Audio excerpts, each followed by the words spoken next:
I'd like to start with you, Lord Meghnad, if I may. How do you look at this debate that has taken place, of course, in response to a public petition that gathered over 100,000 signatures, and seeing some commentary across parties? Actually, the BJP, of course, says this is an internal matter, but the response has been that the human rights are in fact universal. Meghnad, how do you see this? Well, let me just unmute you. Go ahead. Parliament discusses not only Indian farmers' protests, but Tigray and Yemen and Rohingyas and Uyghurs and all sorts of problems. I mean, there are debates on what the UK parliamentarians may think around the world. So India is not being singled out, except for the fact that, as you said, there's a large Indian diaspora. And by Indian, I mean in the Akhand Hindustan sense of, because Bangladeshis and Pakistanis and Nepalis and even Sri Lankans join in. So, in a sense, we are proud that there are Indian diaspora in UK. So this is the collateral damage. I think India should completely relax. There is no influence that British Parliament has on anything India does. And so if people want to have a discussion, that's good. It's a freedom of speech there. It's freedom of speech in India. So I think, India should, and I should add one thing, that India is more sensitive to Western criticism than any other criticism. If this was happening in Thailand Parliament, nobody would pay any attention. But because it is UK, we are sensitive. Because we only care about the whites. We don't care about anybody else. So I think India should just grow up, relax. If there are problems of human rights in India, India has sufficient number of local protesters to take care of it. And I think let people. So you actually think, Meghnad, if I may put it to you, you actually think that this is a response this is coming from India's obsession with needing the approval of the whites, and not really from Britain's intuitive colonial instinct.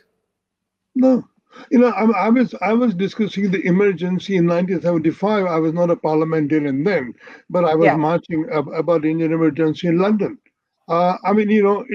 These things happened.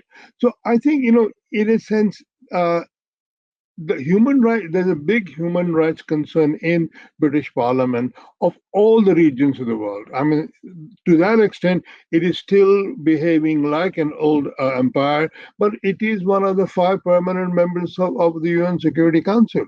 And, there are people genuinely interested in human rights, North Korea or whatever else it is.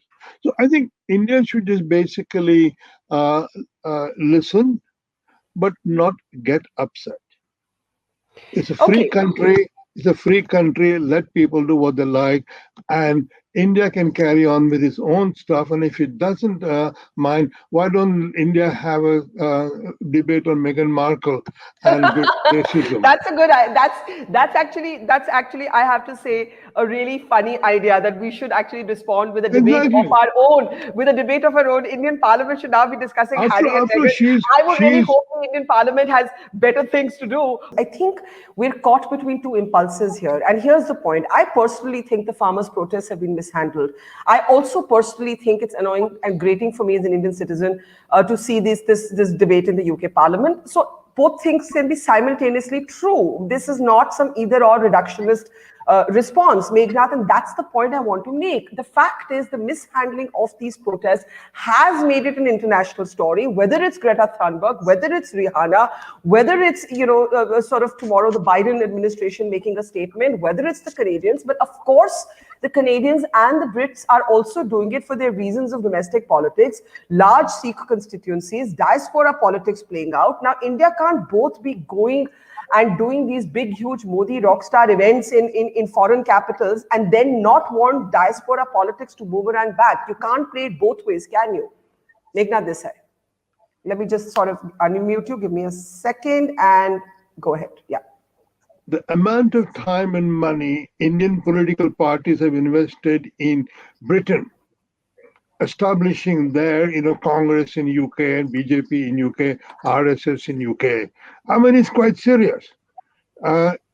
India Indian political parties invest in the diaspora, hoping to that they will be the chamchas. And then, of course, when they're not the chamchas, they complain. I think we got to grow up. I say, as Tripurdaman said, and as Shruti said, the British government has not reacted to the farmers' protest. For the so Ministry of External Affairs to go to war against Greta Thunberg is ridiculous.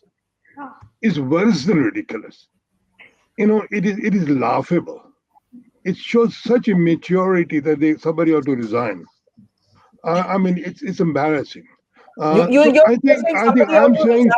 You're saying I'm somebody ought to saying resign grow over up. how India has responded to Greta Thunberg. You're saying somebody in the government should resign over that, Meghnad. Of course, everybody's laughing at India.